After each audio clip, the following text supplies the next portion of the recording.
गाड़ियों के नीचे कुचले गए, तब तब मफलर बदलने में बिजी था, तब तब मफलर बदल बदल के मोर को दाने खुआ रहा था। फोटोशूट ये नहीं होता। ओल्ला काट काट के राजनीति ना करो, करनी है तो खुल्लम खुल्ला करो। नमस्कार दोस्तों, मैं हूं विकास सहलावत। आप देख रहे हैं नेशनल दर्पण। इस वक्त हमारी टीम दिल्ली के टिकरी बॉर्डर पर है। आज किसान आंदोलन को 1 साल हो गया है। अनुसुरा मैडम हमारे साथ है, जो लगातार 1 साल से किसान आंदोलन में काफ़ी सक्रिय है। नमस्कार मैम। नमस्कार जी। आपका स्वागत है मैम हमारे चैनल। धन्यवाद जी। मैम, आज 1 साल हो गया किसान आंदोलन को। किसान अपने इन्हीं कदमों से इसी दिन आगे बढ़ा था अपने बुलंद हौसलों के साथ।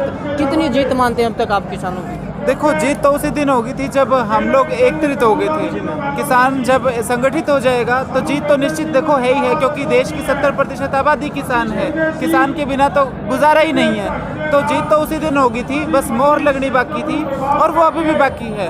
हाँ, हालांकि कह दिया है मुख्य प्रधानमंत्री ने, लेकिन इसका विश्वास नहीं है, क्योंकि झूठ पहले बहुत बोले हैं। तो हम तो कागज पे मोहर मरवा के ही यहाँ से उठने की। जब पहली बार आपने ये सुना कि मोदी जी ने तीनों काले कानूनों की घोषणा, वापसी की घोषणा कर दे, तो आपकी क्या प्रतिक्रिया थी? सबसे पहले मन में क्या आया था आपको?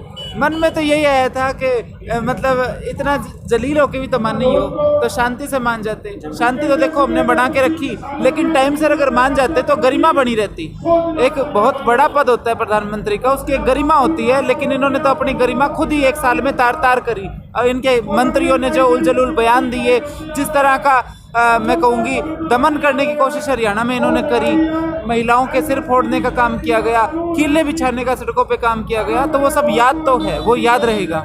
मोदी जी कहते हैं कि शायद हमारी तपस्या में कोई कमी रहेगी, तो इस पर आपकी क्या प्रतिक्रिया है? अच्छा मजाक कर लेते हैं। तपस्या क्या करी उन्होंने? तपस्या तो इन्होंने करी है। बुजुर्ग माताएं 1 साल हो गए बैठे हैं। तपस्या तो किसान ने करी है। टोलों पे जो बुजुर्ग बैठे हैं 80-80 साल के, तपस्या तो उन्होंने करी है। तो मोदी जी को कहते हुए थोड़ा शर्माना चाहिए था कि उनकी क्या तपस्या करी उन्होंने, किस चीज़ की तपस्या करी है। उन्होंने तो किले बिछाई हैं हमारे रास्ते में, उन्होंने तो कटीले तार बिछाए हैं। उनके नेताओं ने तो हमारे युवा बच्चों को कुचलने का काम किया है। इसको तपस्या कहते हैं क्या वो? तो और कुछ करने की सलाह थी।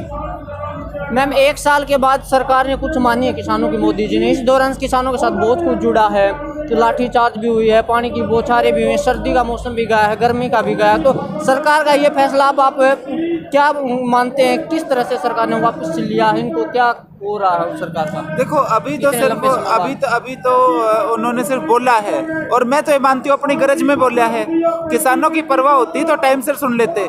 जब गरज आ गई ना, जब सिर पे पड़ गई कि यूपी गई हाथ से, तब बोला है। वही बात जैसे बकरी होती है ना, दूध भी देवे मींगने कर कर देवे, वो काम किया इन्होंने।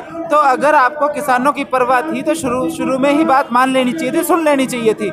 लेकिन इन्होंने अपनी गर्ज में, यूपी इलेक्शन सिर पे आ गया, पंजाब हार रहे हैं, यूपी हार रहे हैं, तब ये बोला है। लेकिन मैं इतना कह दूं, अब बोलने का टाइम निकल चुका, जो होना था वो तो हो लिया। आप इस फैसलों को पॉलिटिकल स्टंट मानते हैं? पॉलिटिकल स्टंट ही है, पॉलिटिकल स्टंट ही है। जब किसान मर रहे थे, 700 किसान शहीद हो गए, गाड़ियों के नीचे कुचले गए, तब तब मफलर बदलने में बिजी था, तब तब मफलर बदल के मोर को दाने खुआ रहा था, फोटोशूट कर रहा था। सब याद है, बोले नहीं यार, बोलेंगे नहीं सदियों तक। ये जो बच्चे 18 साल के यहाँ पे बैठे हैं ना 1 साल से, ये अपने बच्चों को कहानियां सुनाया करेंगे कि क्या क्या करी थी। मैम, जैसे अब वापसी की घोषणा हुई है, उसके बाद हरियाणा में जिस तरह से जेजेपी बीजेपी के नेताओं का लगातार विरोध रहा है किसानों द्वारा, अब उसको लेकर क्या रहेगा निर्णय? देखो, वो मैं छोटी चीज मानती हूँ। आंदोलन के सामने वो कुछ भी नहीं है। ये नेता, ये पार्टियां आनी जानी चीज होती है, कभी कोई आता है कभी कोई आता है, लेकिन भाईचारा सबसे बड़ा होता है। इस आंदोलन में ये पता चल गया कि दीन ईमान किसका है। देखो, सत्ताएं बदलती रहती है, पहली बार नहीं होने वाला। हमेशा ही जब लोकतंत्र में सत्ताएं बदलती रहती है, लोग बदलते रहते हैं, लेकिन जब किसानों के ऊपर इतनी पड़ी, तब एक डीसी रेट की नौकरी के लिए जो लोग इनके टटपुंजिया की तरह इनके पीछे लगे रहे ना, उनकी पहचान होगी गांव-गांव में कि आपको 700 किसानों की शहादत नहीं दिख रही, डीसी रेट पर लग लो डीसी रेट पे। मतलब ये बिल्कुल क्लियर हो गया कि किसकी क्या नीयत है, क्या दीन ईमान है। अरे आप अपने मरती हुई कौम, किसानी कौम का सहारा नहीं लगा सकते, तो उन लालची लोगों की पहचान होगी, मैं तो ये कहूँगी। और रही बात बीजेपी जेजेपी की, तो ये क्या है जेजेपी? 10 MLA क्या 10 MLA क्या होते हैं? ये कोई लंबी चौड़ी कहानी नहीं है इनकी। मतलब ये तो मतलब पैदा होने से पहले मर गए, ये कहूँगी मैं इनको। मैम, जैसे किसान यहाँ से अपने घर वापसी जब भी करेगा, तो आप किस में उम्मीद देखते हो, कौन सी सरकारों में किसानों को एक उम्मीद दिखाई देती है? देखो सर, मैं किसान के मंच पे बैठ के जो बिल्कुल पॉलिटिकल बात नहीं करूंगी, सच कहूंगी। किसान का भला किसान करेगा। दबाव जब तक किसान के पास है तब तक उसका भला है। भला देखो, राजनीति के अंदर आपको मतलब मांगते रहना पड़ता है। किसान जो है, उनकी जो संगठन है, मैं ये कहूंगी कि एकता बनाए रखे। सरकार चाहे कोई भी आए, अपना दबाव जो है वो सरकार पे बनाए रखें, क्योंकि जब हम ढीला छोड़ देते हैं ना, तो भले भले जो मतलब ये भी तो अर्धनग्न होकर प्रदर्शन किया करते हैं। इनका बराला और ये विज, ये सड़कों पे नंगे होकर खड़े होया करते कि किसानों को एमएसपी बढ़ाओ गेहूं का। ये वही लोग तो हैं। तो जब ये तो तब काबू आते हैं जब इनके गले पे अंगूठा रखा जाए। तो मैं किसानों को ये कहना चाहूंगी कि अपना संगठन इतना मजबूत रखो कि सरकार चाहे कोई आए, उसके गले पे अंगूठा रखने के हालात में हमेशा रहो। फिर मैम इसके लिए किसानों को क्या राजनीति में आना पड़ेगा? राजनीति के अंदर देखो, जो फैक्ट है, ये हो सकता है कि कोई ऐसा व्यक्ति राजनीति में आए जिसको किसानी की नॉलेज हो, जिसके परिवार में कुनबे में कोई खेती करता हो। लेकिन जो सच है, अपनी राजनीति का जो सच है, या तो कोई किसान ही हो सकता है या नेता ही हो सकता है। दोनों चीजें इकट्ठी मुमकिन नहीं है। ये हो सकता है किसी नेता को किसानी की नॉलेज और परवाह हो, लेकिन ये कह दे कोई कि मैं किसानी भी करूंगा और मैं राजनीति भी करूंगा, नहीं हो सकती इकट्ठी। ये कड़वा सच है, क्योंकि हमारी जो राजनीतिक परंपरा है, जब तक 50 गाड़ियों का काफिला ना दिखे तब तक हम वोट नहीं डालते। एक जमींदार जो मतलब खेत का काम भी करता हो, वो मोटरसाइकिल पे वोट मांगने चल जाए तो कोई वोट देवे को नहीं। ये हमारे समाज की सच्चाई है। मैम, आज जो किसान नेता हैं बहुत सारे ये ऐलान करते हैं कि हम किसानों का भला करेंगे, लेकिन धीरे धीरे कुछ वो भी पार्टी ज्वाइन कर लेते हैं। जैसे पूनम पंडित थी, किसानों के मन से किसानों की बातें करती थी, अब उन्होंने आंदोलन के खत्म होने से पहले पार्टी ज्वाइन की। इस पर आपकी क्या प्रतिक्रिया? इस पे मैं मेरी राय दूंगी कि देखो, लोकतंत्र के अंदर हर किसी को अधिकार है। मैं पूनम पंडित का जो निजी निर्णय उसका सम्मान करती हूँ। मेरे को कोई देखो, वैसे ही राजनीति में महिलाएं कम हैं और जो थोड़ी बहुत जा रही हैं उसके अंदर हम महिलाएं कमियां निकालते रहें, वो मेरे को मैं नहीं कर सकती। वो चाहे वो मेरी विपक्षी पार्टी की हो, जिस पार्टी के मैं विरोध में हूँ उसकी भी हो, मैं चाहती हूँ कि महिलाएं राजनीति में आएँ। मेरे को खुशी होती है कोई भी महिला राजनीति में आती है। तो मैं जो कह रही हूँ कि जब कोई व्यक्ति जो किसानी से जुड़ा हो और वो जब राजनीति में आने की बात करता है, तो आप ये देखो कि मतलब अगर किसी को ये लगता है कि आप आंदोलन से वोट ले लोगे, आंदोलन वोट बढ़ने की जगह नहीं होती, यहाँ तो वोट खत्म होते हैं। इरोम शर्मिला हो, आप मेधा पाटकर, बड़े बड़े आंदोलनकारी इलेक्शन में नतीजे देख लिए होंगे। मैम, लगातार किसानों के द्वारा कहा गया कि वो राजनीति मंच से दूर रहेंगे, राजनीति के लोगों से भी दूर रहेंगे, मंच साझा नहीं करेंगे।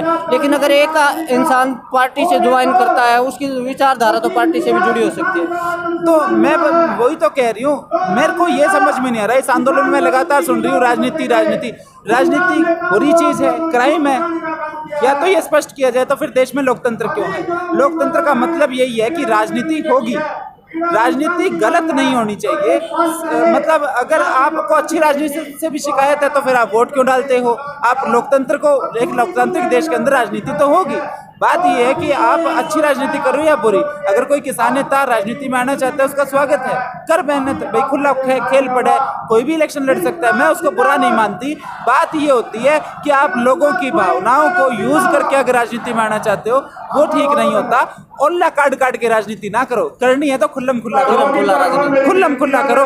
अरे इसमें चोरी क्या है, इसमें चोरी क्या है। मैं 1 साल से इसमें आंदोलन में जुड़ी हुई हूँ और मैं 8 साल से राजनीतिक पार्टियों से जुड़ी हुई हूँ, तो इसमें चोरी क्या है। मैंने तो कदे नहीं लुकोया। इसमें चोरी क्या है भाई, फलानी पार्टी के वर्कर हैं तो नागरिक नहीं है, नागरिक होते हैं पार्टियों के वर्कर भी। और वो राजनीतिक पार्टियों में वो लोग जुड़ते हैं जो ज्यादा जागरूक होते हैं, कोई काम करना चाहते हैं। अगर वही लोग आंदोलन में नहीं आएंगे तो फिर वो मतलब क्या खाक राजनीतिक लोग हैं। राजनीतिक लोगों का तो सबसे पहला फर्ज बनता है कि जब सारा समाज रोड पे बैठा है तो आके उनको संभालो, उनका साथ दो। अब मेरे को ये बता दो, मैं कई नेताओं का देखती हूँ कोई जैसे हमारे हरियाणा में हुए थे ज़्यादा दंगा फसाद, कोई चोट लग जाती थी, कोई बड़ा वो हो जाता था, जैसे खट्टर आया था उस दिन होया था, तो फेसबुक पे लिख देंगे दुख होया, दुख जो इतना ही दुख है तो आगे लागो, सिर फोड़ाओ, आगे आना चाहिए। हाँ, सिर फोड़ाओ, बट्ठे खाओ, जो बड़ी बड़ी लुगाइयाँ न खाए, ईंट आके लगी टांट पे। वह फेसबुक पे क्रांति हो जाए कि फेसबुक पे लिख देंगे दुख होया, तो जिस दिन ईंट मारे थे जद कड़े थे। मैम आज संविधान दिवस भी मनाया जा रहा है, तो आज संविधान के दिवस के दिन किसान अपने अधिकारों के लिए सड़कों पर है आज भी, तो इस पर आपकी क्या राय है लोकतंत्र में? देखो, ये तो लोकतंत्र के हालात जो हैं वो तो शायद देश को क्लियर कट पता ही है। मैं तो ये चाहती हूँ कि ये 26 नवंबर जो है ये एक ऐतिहासिक तारीख आज के टाइम में बन चुका है। मैं तो ये मतलब आपके माध्यम से ये अपनी इच्छा जताना चाहूँगी कि ये जो शेड लगे हुए हैं ना बॉर्डर पे, इनको परमानेंट रखा जाए। जो ये सरकार के साथ बातचीत होगी, ये हमारे धाम हैं, 4 धाम, 4 बॉर्डरों पे 4 ये लगे हुए ना शेड, यही 4 धाम बना दो। ये जो पाखंडवाद है, इससे इस आंदोलन से सीख मिली है कि पाखंडवाद छोड़ो, कौन कितना काम आया हमने पहचान लिया 1 साल में।